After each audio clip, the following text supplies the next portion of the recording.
Hello students, नमस्कार बच्चों। हम लोग इस समय इलेक्ट्रिक चार्जेस एंड फील्ड्स में कूलम्ब्स लॉ के क्वेश्चन ट्राई कर रहे हैं और इसका ये सेकंड वीडियो है। तो हमारा फर्स्ट वीडियो में जरूर देखिए और सेकंड वीडियो का पहला क्वेश्चन ये है कि two identical charged spheres suspended from a common point by two massless string of length L are initially at distance small d is less than L apart because of their mutual repulsion. The charges begins to leak from the both of the spheres at the constant rate. As a result, the spheres approach each other with a velocity v. Then v varies as a function of distance x between the spheres h. और ये चार हमको option given है। Okay, तो देखिए बच्चों, इस question में हमसे कह रहे हैं कि दो मासलेस स्ट्रिंग है एल लेंथ की। ठीक है, मान लो एक ये स्ट्रिंग है और एक ये स्ट्रिंग। तो इससे कह रहे हैं स्फीयर्स ऐसे हैंग्ड हैं, तो बेटा वो स्फीयर्स ऐसे होने चाहिए थे इनिशियली, है ना। अब कहा गया इन दोनों पे इक्वल चार्ज है। इन स्फीयर्स पे कैसा चार्ज है? इक्वल चार्ज है। जब इस पे प्लस क्यू चार्ज दोगे, इस पे प्लस क्यू चार्ज दोगे, तो स्फीयर क्या ऐसे ही लटके रहेंगे क्या? नहीं। अब इनके बीच बेटा होगा रिपल्सन, और उस रिपल्सन की वजह से ये स्फीयर एक दूसरे से कुछ डिस्टेंस पर हो जाएंगे। इसका मतलब फाइनल डायग्राम आपको कुछ ऐसा मिलेगा। ठीक है, ये ऐसे होगा।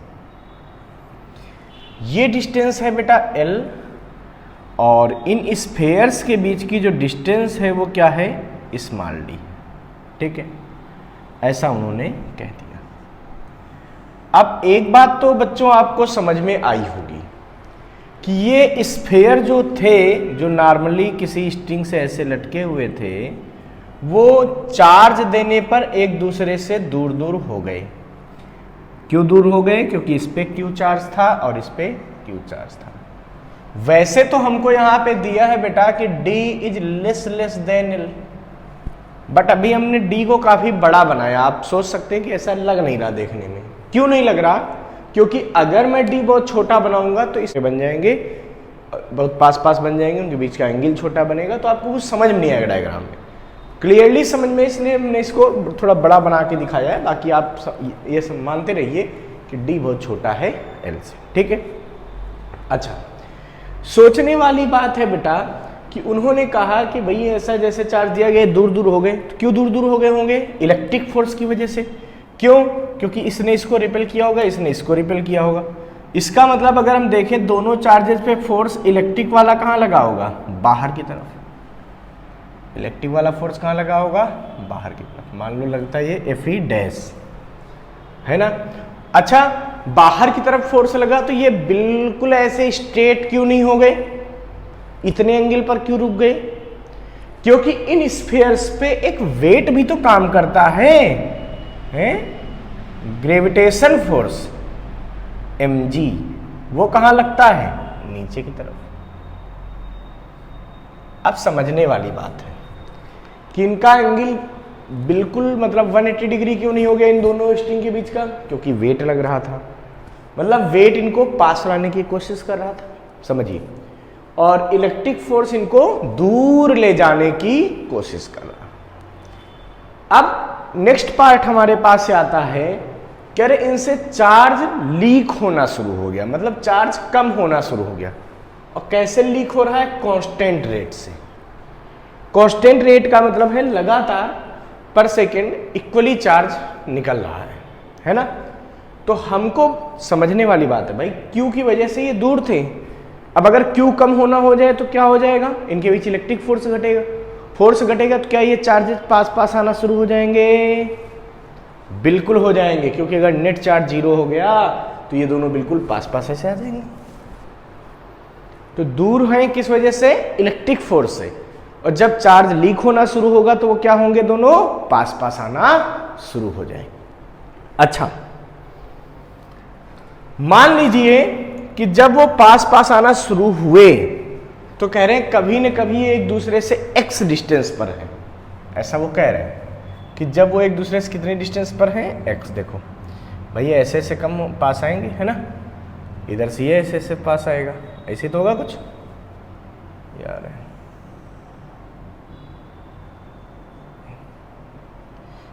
ये आ गए पास, ठीक है। इनके बीच की अब डिस्टेंस कितनी बची है बेटा, ये बची है x डिस्टेंस, ठीक है। समझिए यहां से ये फाइनल सिचुएशन में इनके बीच का एंगल क्या बचा है, थीटा। तो अब इस वाले को हटा दूं मैं, क्योंकि ये तो इनिशियल सिचुएशन हो गई, फाइनल सिचुएशन ये हो गई l डिस्टेंस और x इनके बीच की डिस्टेंस। बेटा मुझे सोच के बताओ, क्या ये x भी बहुत छोटा होगा l से? बिल्कुल सही बात है। क्यों? क्योंकि जब d ही बहुत छोटा था तो और पास आ गए तो और कम डिस्टेंस हो गई, तो वो डिस्टेंस भी तो वैसे ही रहेगी, कंपेयर अगर l से करोगे तो बहुत कम होगी, है ना। अच्छा, अगर मैं इसको ऐसे बढ़ा दूं बच्चों, ठीक है, तो अब मुझे बताओ आप, ये वाली डिस्टेंस कितनी बचेगी इस सिचुएशन में? x/2 बचेगी कि नहीं बचेगी? भाई बीचों बीच से अगर एक ऐसे लाइन ले तो ये वाली डिस्टेंस क्या बचेगी, x/2। अब जरा ध्यान से देखना मेरी बात। इस समय भी तो इसमें वेट नीचे की तरफ काम कर रहा होगा, कितना लग रहा होगा, mg। इस समय भी इसमें इलेक्ट्रिक फोर्स काम कर रहा होगा, इधर Fe। भाई फोर्स पहले से थोड़ा कम हो गया क्योंकि चार्ज कम हो गए, बट कुछ तो लग रहा होगा। अब देखो आप, अगर आप देखो तो इस स्ट्रिंग में टेंशन लग रहा होगा T, है ना। अपने को निकालना क्या है, अपने को ये निकालना है कि जब चार्ज लगातार कम होगा तो उनके बीच डिस्टेंस घटती जाएगी, तो उनके स्फीयर्स में एक वेलोसिटी आएगी। देखो जैसे यहाँ है, पास आएंगे तो उनमें क्या आएगी, एक वेलोसिटी आएगी। वो वेलोसिटी इस डिस्टेंस पर कैसे डिपेंड करेगी ये सोचना है। तो पहले तो हम ये वेलोसिटी निकालेंगे। अब x डिस्टेंस पर चार्ज है, पास आ रहे हैं, तो उनकी वेलोसिटी का फार्मूला क्या हो जाता है, dx/dt, यानी कि वेलोसिटी बराबर है dx/dt करना है, और उसको हमें डिपेंडेंसी देखनी। देखो बेटा सोचने वाली बात है।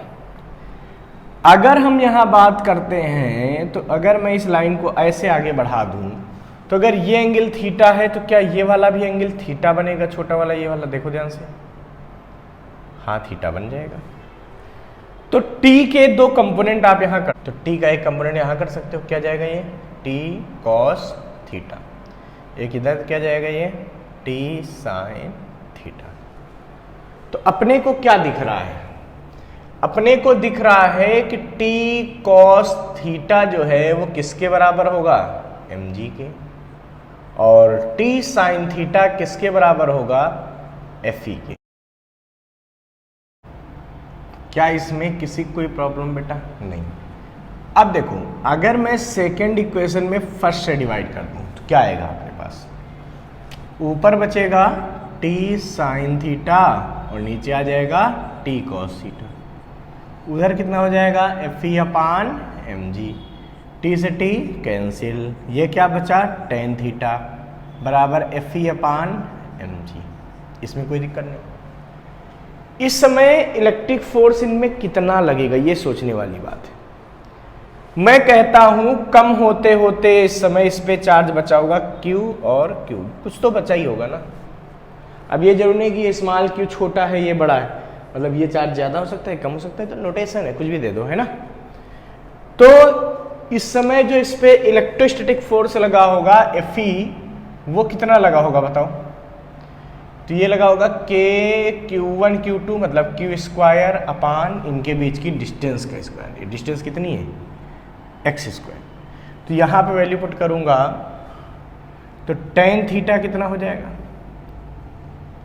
ये हो जाएगा k q square upon x square. अच्छा अगर मैं tan थीटा की वैल्यू भी रख दूं, सोचो tan थीटा कैसे निकलेगा।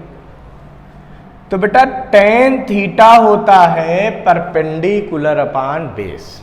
अब देखो ये वाला ट्रायंगल सोचो, ये 90 डिग्री बनना है, ये वाला ट्रायंगल, ये x/2, ये l, तो ये डिस्टेंस कितनी होगी लंबी वाली, ये होगी रूट में l² माइनस x/2 का होल स्क्वायर, पाइथागोरस थ्योरम से परपेंडिकुलर बराबर hypotenuse square minus base square, पढ़ा था ना वही फार्मूला। तो ये जो डिस्टेंस आएगी बेटा वो लगभग l आएगी। क्यों? क्योंकि l बहुत बड़ा है और x बहुत छोटा है, तो l स्क्वायर में x/2 का स्क्वायर घटाने से कोई फर्क लगभग नहीं पड़ेगा, तो लगभग l बना रहेगा। यानी कि जब tan थीटा निकालोगे तो tan थीटा आ जाएगा परपेंडिकुलर अपॉन बेस, यानी कि आ जाएगा परपेंडिकुलर x/2 और बेस कितना है लगभग l है, तो उसको l बना दें। वैल्यू यहां पुट कर दे tan थीटा की, तो ये बन जाएगा x/2l ऐसा।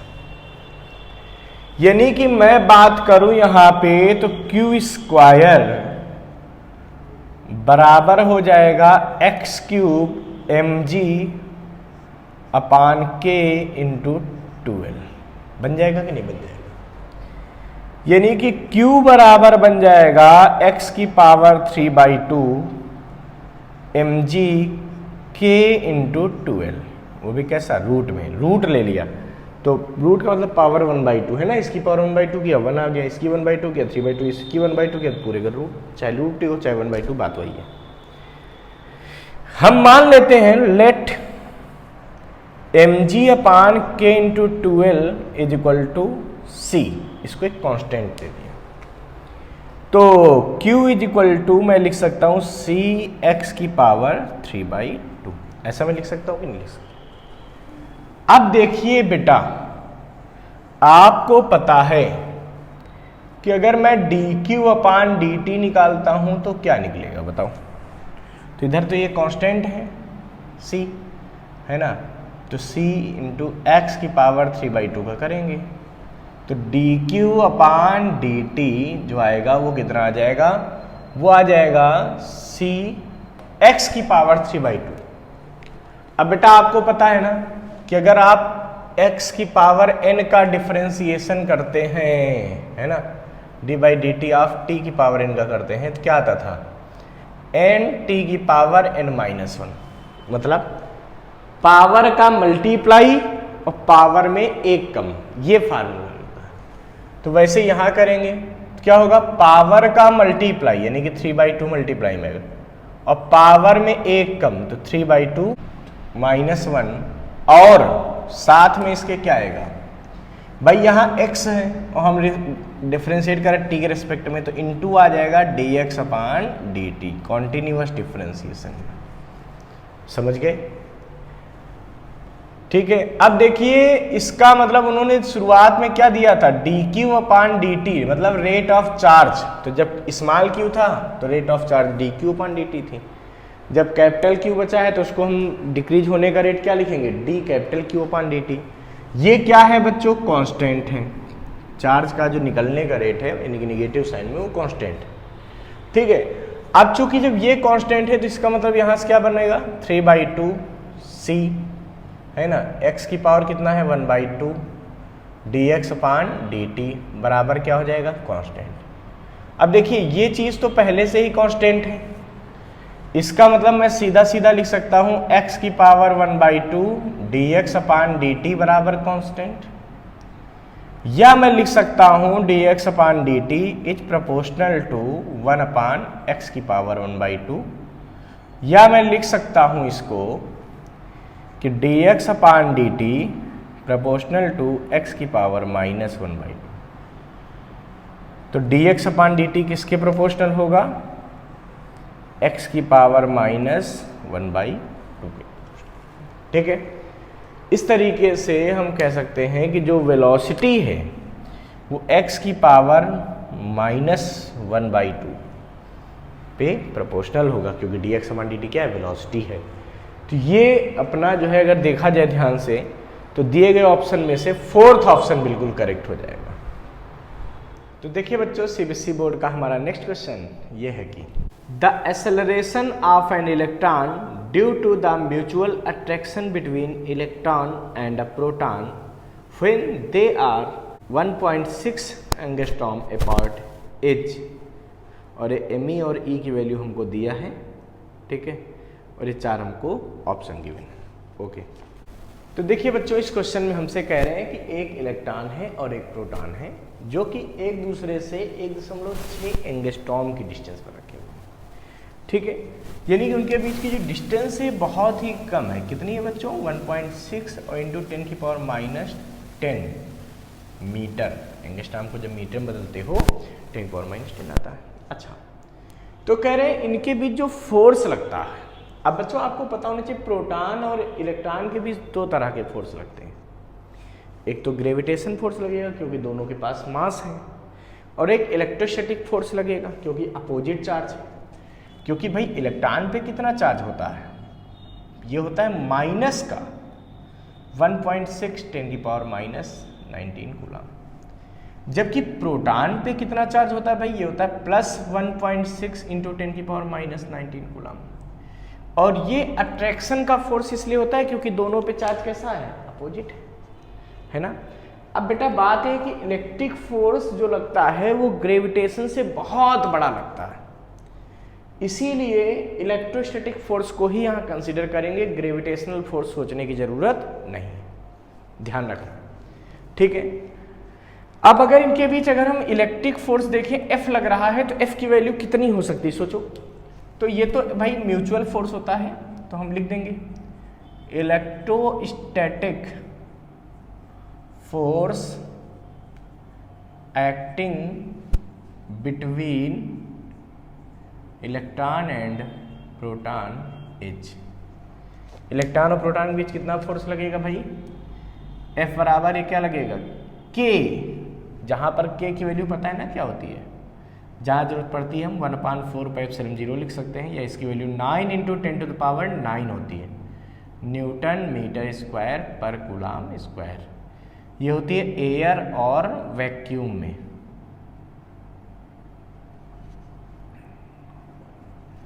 ठीक है, अच्छा, तो K Q1 पहले वाले का चार्ज तो E, Q2 दूसरे वाले का चार्ज वो भी E ही है, बस प्लस माइनस है तो अट्रैक्शन होता है, ये पता चल रहा है। अपान में डिस्टेंस का स्क्वायर, जिनके बीच डिस्टेंस क्या है? R। ये अपने को निकालना क्या है?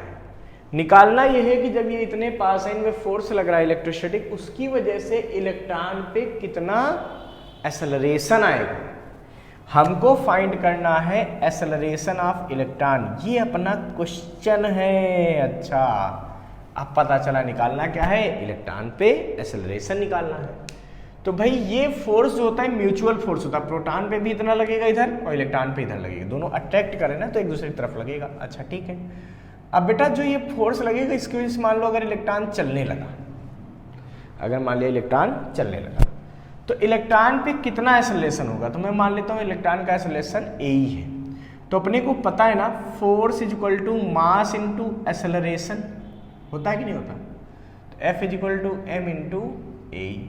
अगर मैं ये वैल्यू यहाँ रख दूँ तो कोई दिक्कत नहीं होगी, यानी कि अब आ जाएगा अपने पास m into a is equal to k E square upon are square. ठीक है, ए क्या है? एक्सेलरेशन ऑफ इलेक्ट्रॉन, ये है K E square upon are square into M. सारा वैल्यू पुट कर दीजिए, तो ए कितना आएगा भाई? के की वैल्यू क्या है? 9 इंटू 10⁻9 ई स्क्वायर, तो ई क्या होता है? चार्ज ऑफ इलेक्ट्रॉन, ये कितना है? 1.6 10⁻19 का होल स्क्वायर अपान एम है मास ऑफ इलेक्ट्रॉन, ये दिया है बच्चों 9 इंटू 10⁻31 किलोग्राम। देखो मास ऑफ इलेक्ट्रॉन क्वेश्चन में गिवन है 9 इंटू 10⁻31 किलोग्राम। ठीक है, अच्छा ये मास हो गया। ठीक है, अब इंटू आर स्क्वायर, आर कितना है? 1.6 इंटू 10⁻10, देखो आर दिया ना 1.6 एंगस्ट्रॉम मतलब 1.6 10⁻10 मीटर।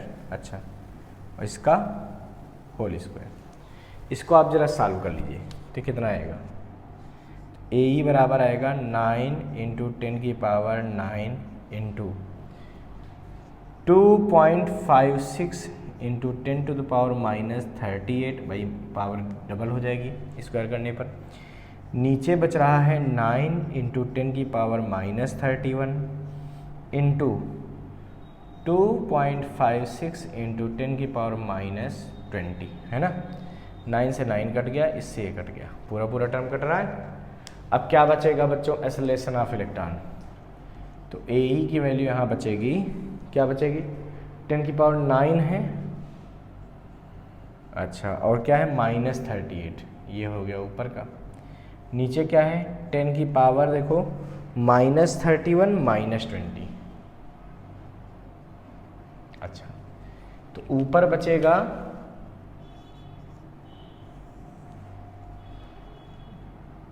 10 की पावर -29, ठीक है, और नीचे बचेगा 10 की पावर -51।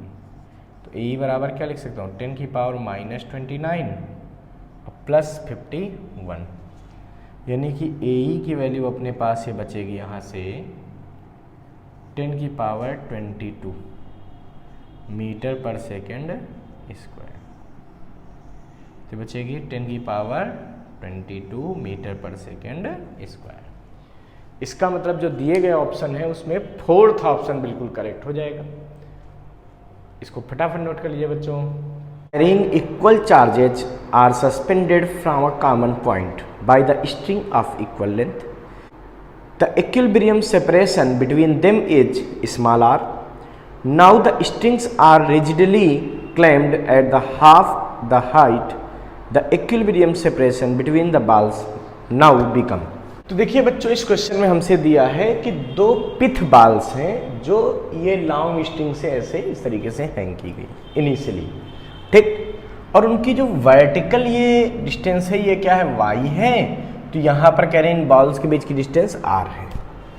अब बच्चे बॉल ऐसे क्यों हो गई, ये तो साथ साथ होनी चाहिए थी, ऐसे क्यों हो गई, क्योंकि इन दोनों बॉल्स पे उन्होंने कहा इक्वल चार्ज है। कैसा चार्ज है, इक्वल। मान लेते हो चार्ज कितना है, Q है, ठीक है। तो बेटा इस Q चार्ज की वजह से इन बॉल्स में क्या हुआ होगा, रिपल्सन,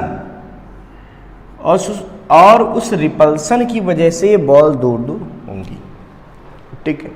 अच्छा, हमसे कह रहे हैं कि जब y डिस्टेंस है वर्टिकल, है ना, जहां से हैंगिंग पॉइंट जहां बॉल है उसके बीच का ये y डिस्टेंस, तो कह रहे हैं ये डिस्टेंस r है, ठीक।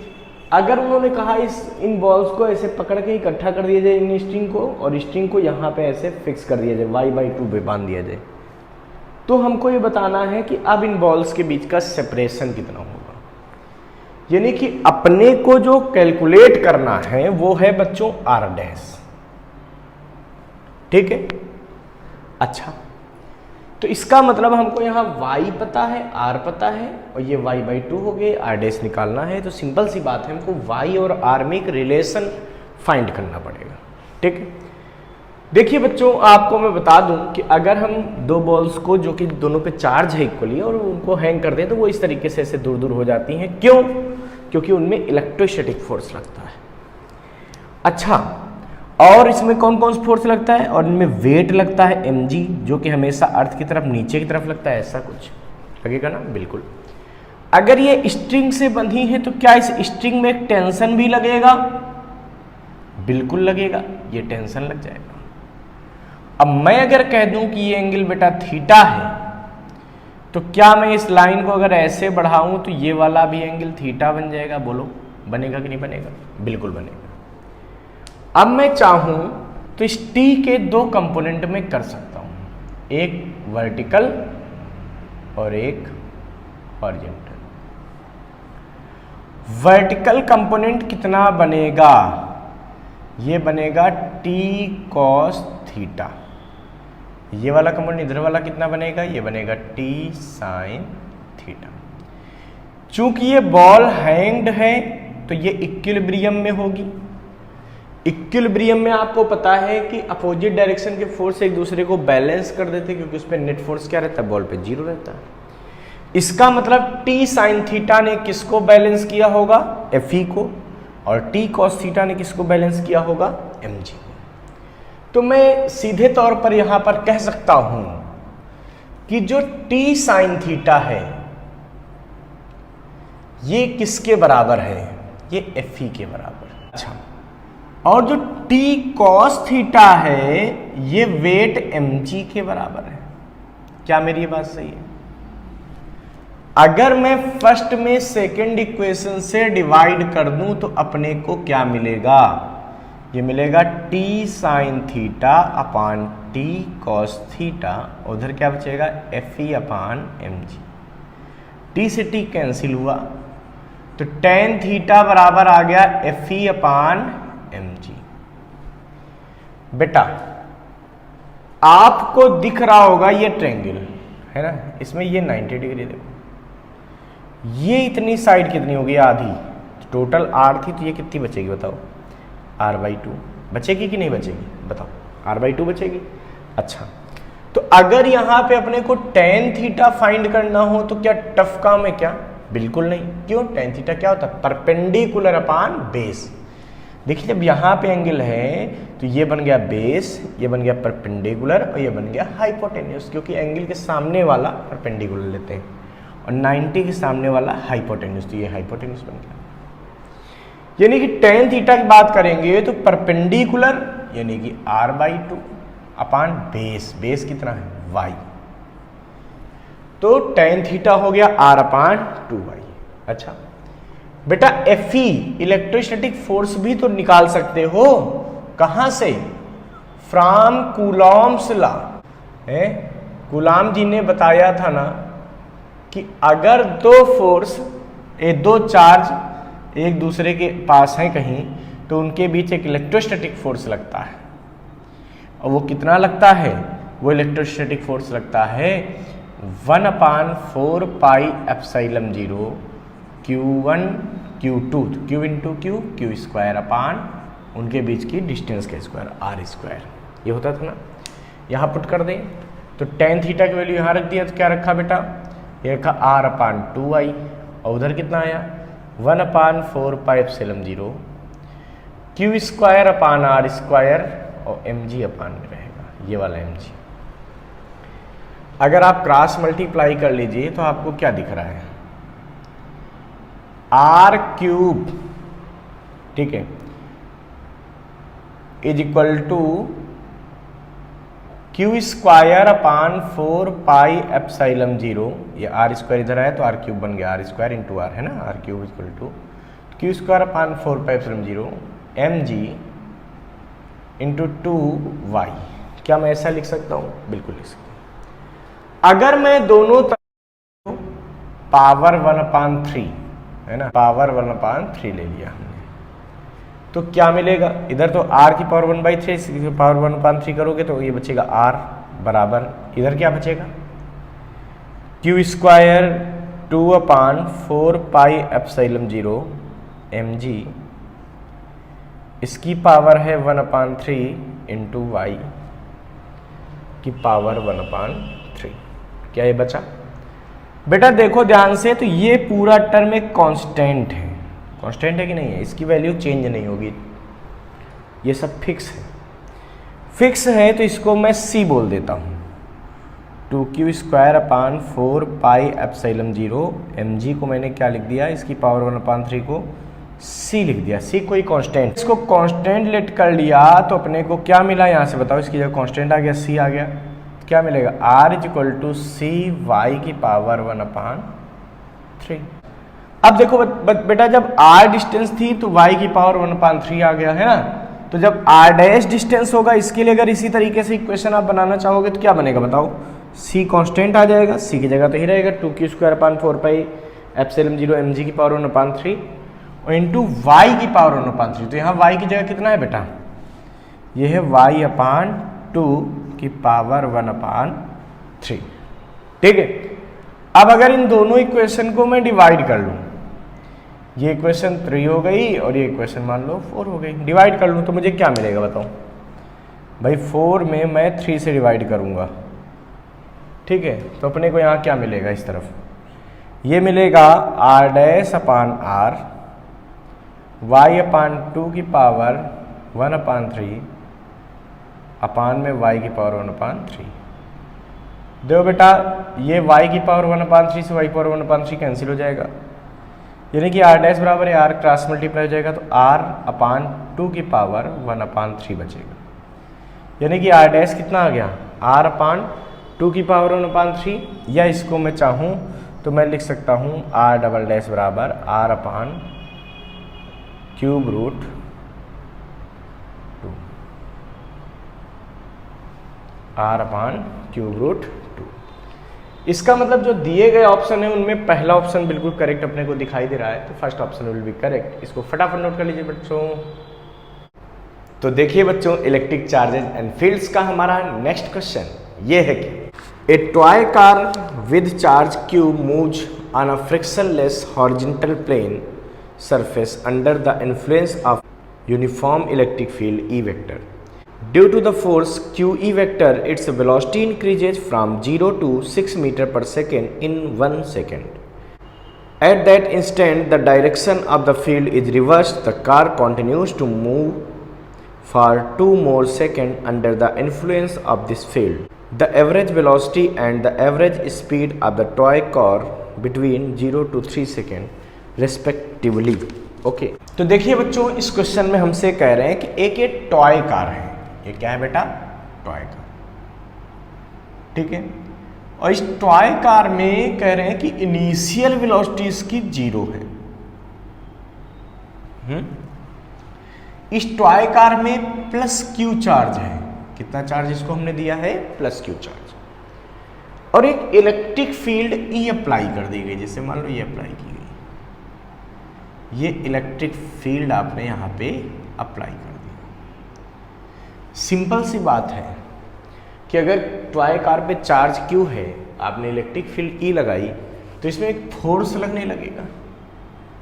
कितना फोर्स लगेगा बताओ बेटा, ये लगेगा QE वेक्टर। और किधर लगेगा, in the direction of field. कह रहे इस फोर्स की वजह से टॉय कार चलना शुरू कर देती है। क्यों चलना शुरू कर देती है, क्योंकि ये सरफेस बेटा जो है ना, ये फ्रिक्शनलेस है। फ्रिक्शनलेस होने का मतलब हुआ कि यहाँ कोई फ्रिक्शन नहीं है। तो सिंपल सी बात है कि जैसे ही थोड़ा भी फोर्स लग जाएगा तो बॉडी चलने लगेगी, है ना, क्योंकि रोकने के लिए कोई फोर्स है नहीं, फ्रिक्शन है नहीं।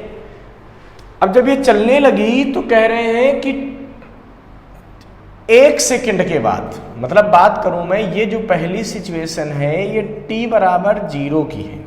यहां से मोशन शुरू हुआ, ठीक। और इन्होंने कहा 1 सेकंड के बाद, भाई जब 0 टाइम पे एक फोर्स लगा तो कार चलने लगी, क्योंकि पहले तो वो रेस्ट में थी। और जब चलने लगी तो उसकी स्पीड लगातार बढ़ेगी, क्योंकि फोर्स लग रहा, तो वहाँ एक एक्सेलरेशन लगेगा। अब स्पीड बढ़ते बढ़ते कह रहे हैं 1 सेकंड के बाद उसकी जो स्पीड है वो हो जाती है 6 मीटर पर सेकंड। कितनी हो जाती है, 6 मीटर पर सेकंड। और भाई कुछ डिस्टेंस भी तो चली गई होगी ये कार। कितना डिस्टेंस गई होगी बताओ, इस डिस्टेंस को मैं कह देता हूँ S1। कितनी गई होगी, S1 या S मान लो। ये डिस्टेंस अपने को निकाल लेना है यहाँ पे। फिर इसके बाद कह रहे हैं कि इलेक्ट्रिक फील्ड को रिवर्स किया गया 2 सेकंड के लिए। फिर हमको पूरे 3 सेकंड के लिए आपको एवरेज वेलोसिटी और एवरेज स्पीड पता करना है। तो मेन काम क्या होता है कि हम ये पता करेंगे कि 3 सेकंड के बाद वो कार की पोजीशन क्या होगी। तो हम पहले 0 से 1 सेकंड तक देखेंगे, फिर 1 से 2 सेकंड का मोशन देखेंगे, फिर 2 से 3 सेकंड का देखेंगे, तो फाइनल सिचुएशन अपने को पता चल जाएगी। फिर इनिशियल और फाइनल के बीच की जो सीधी डिस्टेंस होगी वो क्या निकल आएगी, डिस्प्लेसमेंट। क्यों, क्योंकि एवरेज वेलोसिटी निकालने का फार्मूला होता है टोटल डिस्प्लेसमेंट या net displacement upon total time, है ना। तो टोटल डिस्प्लेसमेंट पता करने के लिए इनिशियल और फाइनल पोजीशन पता करना जरूरी है। और फिर निकालना है एवरेज स्पीड, उसके लिए भी टोटल मोशन पहले पता करना पड़ेगा, है ना, कि किस किस सेकंड में कैसा कैसा मोशन। तो चलिए 0 से 1 सेकंड के लिए हम पहले सारी चीजें कैलकुलेट कर लेते हैं। तो फॉर 0 to 1 सेकेंड, है ना, इतने इंटरवल में अगर आप देखेंगे तो टाइम कितना लगा, 1 सेकेंड लगा।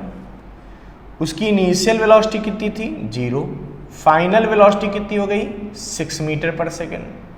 तो बेटा अगर हम यहां मान लें कि एक्सेलरेशन a लगता है तो पहले a निकालेंगे और फिर डिस्प्लेसमेंट इसका s निकालेंगे, ठीक है। अच्छा, तो from first equation of motion v is equal to u plus a t, अगर मैं यूज कर लूँ तो a निकल आएगा, एक्सेलरेशन निकल आएगा। क्या लगेगा भाई, v 6 u 0 a पता नहीं t 1, तो a कितना आ गया 6 मीटर पर सेकेंड स्क्वायर। a कितना आ गया 6 मीटर पर सेकेंड स्क्वायर। अच्छा a आ गया। और देखिए बेटा इसके बाद अगर मैं बात करूं s निकालना है तो from s is equal to u t plus half a t square, तो s बराबर आ जाएगा u तो 0 हो गया, हाफ a की वैल्यू 6 इंटू टी स्क्वायर। तो टाइम कितना है यहाँ पे, तो टाइम है यहाँ पे 1 सेकेंड का, तो उसका स्क्वायर करेंगे तो कितना हो जाएगा 1 का स्क्वायर, है ना। तो s हो जाएगा अपने पास 3 मीटर, मतलब ये 1 सेकेंड बाद इसकी पोजीशन क्या होगी, यहाँ से 3 मीटर दूर होगा और उसमें वेलोसिटी इतनी आ जाएगी। बच्चों अब क्या कह रहे हैं, कह रहे हैं अगले 2 सेकेंड के लिए इलेक्ट्रिक फील्ड की डायरेक्शन को रिवर्स कर दिया गया। मतलब जब यहाँ कार पहुँची तो इलेक्ट्रिक फील्ड की डायरेक्शन को बदल दिया गया। अब इलेक्ट्रिक फील्ड ऐसे लगा दी, सोचने वाली बात है। इसमें चार्ज प्लस क्यू तो अभी भी है, जब इलेक्ट्रिक फील्ड इधर लग गई तो क्या ये कार तो इधर जा रही है और फील्ड इधर लग गई, तो इस पर फोर्स किधर लगेगा सोचो। तो हमने अभी समझाया था कि पॉजिटिव चार्ज पे फोर्स हमेशा in the direction of field लगता है। तो फील्ड की डायरेक्शन किधर है, इस तरफ, तो आगे बढ़ने पर फोर्स किधर लगेगा, इस साइड लगेगा ना। अच्छा ठीक है, तो इधर फोर्स लगा, ठीक है, क्यू ई वेक्टर। बेटा अब बताओ 1 से 2 सेकंड की अगर बात करूं तो इसकी वेलोसिटी इधर है, इलेक्ट्रिक फील्ड इधर है, ठीक है। तो क्या इसमें रिटार्डेशन हो जाएगा क्या भाई, वेलोसिटी के अपोजिट जब फोर्स लगता है तो उसकी बॉडी की स्पीड को कम करता है तो उसको बोलते हैं रिटार्डेशन। इसका मतलब यहाँ रिटार्डेशन लग जाएगा। ये रिटार्डेशन पहले हम पता करेंगे। तो अपने को पता है जितना फोर्स लग रहा था उतना ही अपोजिट फोर्स लग रहा है, रिटार्डिंग फोर्स लग रहा है। इसका मतलब जितना एक्सेलरेशन था आगे के मोशन में उतना ही रिटार्डेशन हो जाएगा। यानी कि अगर 1 से 2 सेकंड की बात मैं करता हूं, यहां मैं लिख दूंगा क्या, फॉर 1 to 2 सेकेंड। अगर मैं इसकी बात करता हूं तो आपको पता चला ना इनिशियल वेलोसिटी कितनी है यहाँ पे, यू आई इनिशियल वेलोसिटी वो हो जाएगी 6 मीटर पर सेकेंड। फाइनल का मुझे नहीं पता, वैसे तो मैं आपको बता दूं, हम अपने को पता है कि 0 हो जाएगा, है ना। यहाँ से यहाँ तक पहुँचेगा तो 0 हो जाएगा। क्यों, क्योंकि पहले जितना एक्सेलरेशन लगा उतना ही रिटार्डेशन लगा, सेम टाइम में वेलोसिटी उल्टा हो जाएगी बिल्कुल, है ना। बट करके देख लेते हैं। रिटार्डेशन कितना लगा, तो यहाँ पर जो रिटार्डेशन है ना, रिटार्डेशन वो लग गया है बेटा -6 मीटर पर सेकेंड स्क्वायर। सोचिए from v is equal to u plus a t, है ना। तो v मतलब ये फाइनल वेलोसिटी, यू आई मतलब इनिशियल वेलोसिटी। अब फाइनल वाली 0 होगी या नहीं होगी मुझे नहीं पता, मैं पहले निकालता हूँ ना। तो यू एफ पता नहीं, you I 6 a -6 into T 1, तो यू एफ कितना आ जाएगा 0। इसका मतलब ये पता चल गया कि यहाँ पे जो फाइनल वेलोसिटी होगी वो क्या हो जाएगी, 0 हो जाएगी। अच्छा समझो कितना डिस्प्लेसमेंट कवर होगा, तो भाई देखो डिस्प्लेसमेंट अगर निकालना चाहते हो तो मैं इस डिस्प्लेसमेंट को मान लेता हूँ एस डैश। कितना मान लेता हूँ, एस डैश। वैसे तो अपने को पता है कि जब सारी चीज़ें सेम होती जा रही हैं तो डिस्प्लेसमेंट भी एस के बराबर आएगा, बट निकाल लेते हैं। है ना। तो एस डैश बराबर क्या आएगा, यू टी। तो इस मोशन के लिए यू क्या है, इनिशियल वेलोसिटी 6, तो यू आई है ना, T plus half a t square. तो एस डैश बराबर आ जाएगा यू आई मतलब 6, टी की वैल्यू 1, हाफ ए की वैल्यू -6 इंटू टी स्क्वायर, तो 1 का स्क्वायर। देखो इससे कटेगा -3 आएगा, तो एस डैश यहाँ पे बन जाएगा अपने पास, ठीक। एस डैश की वैल्यू क्या बनेगी, 6 - 3, तो एस डैश क्या बन गया, 6 - 3, यानी कि एस डैश बन गया अपने पास 3 मीटर। इसका मतलब अगले 1 सेकेंड में भी ये 3 मीटर ही चली जाएगी। अब फिर सोचने वाली बात है बेटा, जब यहाँ पहुँचेगी तो फिर भाई लगातार आपको पता है इलेक्ट्रिक फील्ड तो इधर ही अब लगनी, क्योंकि रिवर्स करके इलेक्ट्रिक फील्ड लगा दी गई 2 सेकंड के लिए, तो 1 सेकंड तक तो यहाँ बात हो गई। अब अगले 1 सेकंड में क्या होगा भाई, जब यहाँ कार पहुंची होगी तो फोर्स तो अभी भी इधर ही लगेगा। सोचो बेटा, अब बात यह है कि अब इसकी इनिशियल वेलोसिटी 0 हो गई 2 से 3 सेकंड के लिए, है ना। तो अगर मैं बेसिक बात करूं कि 2 से 3 सेकंड की अगर मैं बात करता हूं, फिर देखो अब इसमें फिर से क्या होगा भाई, देखो यहाँ पे उसमें वेलोसिटी 0 थी, है ना, एक एक्सेलरेशन लगा, एक वेलोसिटी आ गई, फिर रिटार्डेशन लगा, वेलोसिटी 0 हो गई, फिर उतना ही एक्सेलरेशन लग रहा, तो फिर सिंपल सी बात है कि वो यहीं आएगी, उसमें वेलोसिटी भी 6 मीटर पर सेकेंड ही होगी आफ्टर 3 सेकेंड। निकाल भी सकते हो कि सेम एक्सेलरेशन यहाँ वर्क करने लगेगा, है ना। तो यानी कि t बराबर 3 सेकेंड पे ये कार यहीं पे आ जाएगी, ये फिक्स है। आप ऐसे भी समझ गए हो, निकाल के भी दिखा देते हैं। For t = 2 to t = 3 second, 2 से 3 सेकेंड की हम बात करते हैं, ठीक है।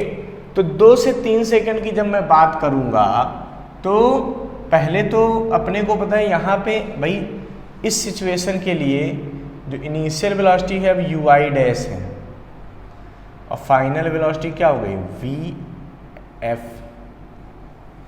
डैश हो गई, है ना। तो क्या आएगा बताओ, फ्रॉम वी एफ डैश बराबर you I dash minus A plus a T. अब यहाँ पे ए एक्सेलरेशन काम करेगा, क्योंकि जितना फोर्स रिटायर्ड हो रहा था अब उतना ही एक्सेलरेशन लग रहा, तो फोर्स वही है, मास वही है, तो इसका एक्सेलरेशन तो सेम रहेगा। तो ए तो पक्का हो गया यहाँ का, ए तो भैया 3 मीटर पर सेकेंड स्क्वायर ही लगेगा जो पहले लग रहा था, ए सॉरी 6 मीटर पर सेकेंड जो पहले लग रहा था। ए में कुछ नहीं चेंज होना, है ना। अच्छा ठीक है, अब देखो बेटा वैल्यू पुट कर दो, तो वी डैश बराबर कितना आएगा, यू डैश 0 6 टी, तो वी डैश तो वही आ जाएगा 6 मीटर पर सेकेंड, है ना। अच्छा, यानी कि फाइनल वेलोसिटी फिर से उसकी 6 मीटर पर सेकेंड हो जाएगी, लेकिन इस तरफ को होगी। अच्छा ठीक है, अब आपसे पूछा जा रहा है यहाँ पे कितना ही डिस्टेंस कवर करेगा, है ना।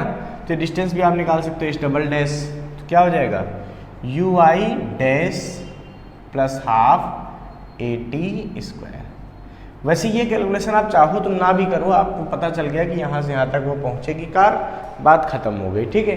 फिर भी हम करके दिखा देते हैं ताकि आपको कभी भी कोई कन्फ्यूजन इसमें ना रहे। यू आई इनिशियल वेलोसिटी यहाँ पे कितनी है वापस आने के लिए, वह 0, हाफ ए कितना है 6 और टी स्क्वायर टी कितना है 1, तो एच डबल डैश कितना आ जाएगा 3 मीटर। बात को समझो, यानी कि जो एच डैश आया वही एच डबल डैश आया, और दोनों आपस में क्या आ गए, बराबर आ गए।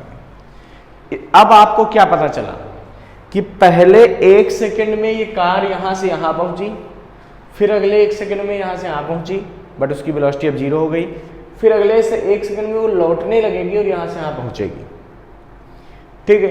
कुल मिला के आपको टोटल डिस्टेंस और टोटल डिस्प्लेसमेंट निकलता हुआ दिख रहा है। So total distance in 3 second कितनी हो जाएगी बताओ, तो ये डिस्टेंस प्लस ये डिस्टेंस प्लस ये डिस्टेंस, यानी डिस्टेंस निकालते समय सबको जोड़ते हो ना, तो s plus S dash plus S double dash 3 + 3 + 3 यानी कि 9 मीटर।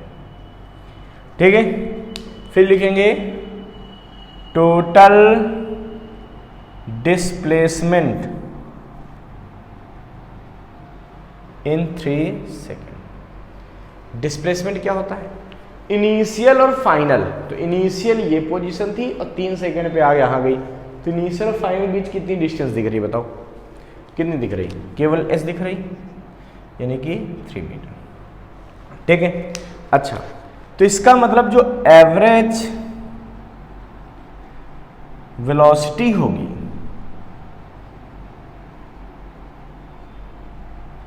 ठीक है, v एवरेज, ये बराबर हो जाएगी टोटल डिस्प्लेसमेंट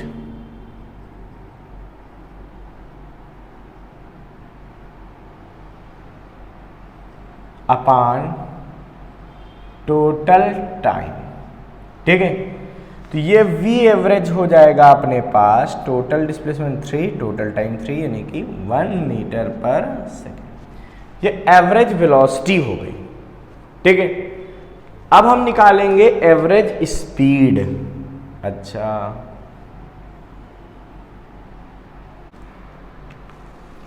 देखो तो एवरेज स्पीड कितनी आएगी? एवरेज स्पीड तो ये हो जाएगी total distance upon total time. ठीक है, तो एवरेज स्पीड आ जाएगी अपने पास